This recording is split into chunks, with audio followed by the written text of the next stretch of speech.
Picture this: a patient walks into a research facility for what should be a routine 14-day follow-up scan.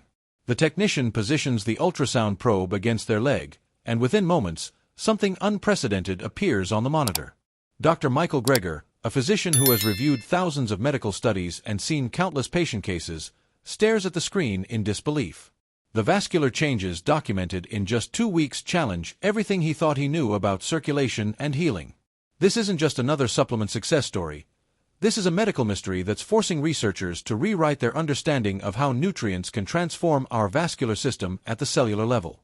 In the United States, over 35 million people suffer from some form of peripheral vascular disease, with leg circulation problems affecting nearly 12% of adults over 50. The economic burden exceeds $25 billion annually in treatment costs, yet conventional therapies often provide only modest improvements. Patients typically face a grim prognosis, progressive symptoms, limited mobility, and increasing dependence on medications with significant side effects. The standard approach involves blood thinners, vasodilators, and in severe cases, surgical interventions that carry substantial risks. But what if the solution wasn't found in a pharmacy or operating room, but rather in understanding how a specific nutrient could essentially rewire the body's circulatory system? The patient in question had been struggling with chronic leg swelling, poor circulation, and the early signs of peripheral neuropathy, that uncomfortable tingling and numbness that signals deteriorating blood flow to the extremities. Standard medical workups had revealed the typical culprits: elevated blood glucose levels, compromised endothelial function, and the telltale signs of chronic inflammation that plague millions of Americans.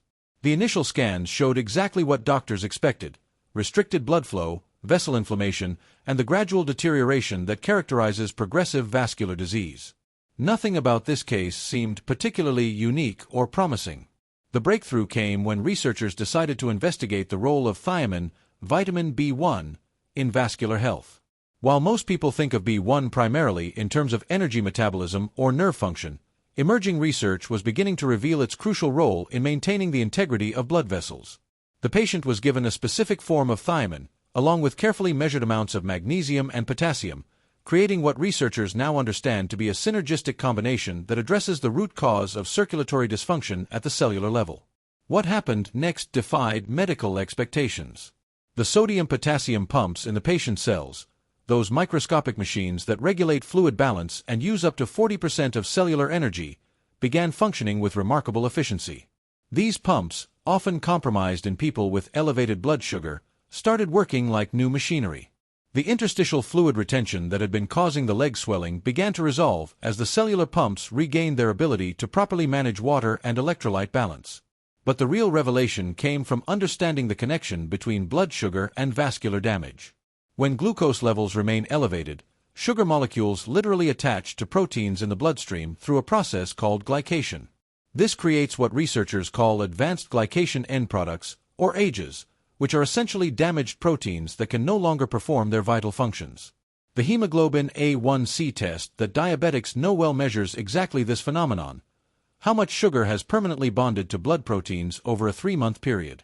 The imaging results from day 14 showed something extraordinary. The patient's blood vessels were displaying improved elasticity, reduced inflammation markers, and enhanced endothelial function. The glycated proteins that had been clogging the microcirculation were being replaced by healthy, functional blood components. Thiamine, it appeared, was acting as a protective agent, preventing the glycation process while simultaneously supporting the cellular machinery responsible for energy production and vascular maintenance. Dr. Greger's astonishment wasn't just about the visible improvements in the scans. The speed of the transformation challenged fundamental assumptions about how long vascular healing takes. Traditional medical wisdom suggests that meaningful improvements in circulation require months or years of intervention, yet here was documented evidence of significant changes in just 2 weeks. The patient's leg scans revealed increased blood flow, reduced vessel inflammation, and improved overall vascular architecture that typically takes much longer to achieve through conventional treatments. The mechanism behind this rapid transformation involves the intricate relationship between thiamine and carbohydrate metabolism. When people consume refined sugars and processed carbohydrates without adequate B1, their bodies must draw thiamine from stored reserves in tissues and organs. Over time, this creates a deficiency that compromises not just energy production, but also the body's ability to protect itself against the damaging effects of sugar. Thiamine acts as a guardian molecule, preventing glucose from binding to proteins and maintaining the health of nerve tissue and blood vessels. The implications extend far beyond this single patient case. Peripheral neuropathy, that burning and tingling sensation in the feet and legs that affects millions of Americans with diabetes and prediabetes, appears to be directly related to thiamine deficiency. The protective antioxidant properties of B1 shield nerve tissue from the oxidative stress caused by elevated blood sugar. When thiamine levels are adequate, the body can process carbohydrates efficiently while protecting vital tissues from glycation damage. What makes this discovery particularly significant is its accessibility. Unlike expensive medical procedures or prescription medications with extensive side effect profiles, the nutrient intervention requires only readily available supplements: thiamine, magnesium, and potassium. However, the research also revealed a crucial caveat.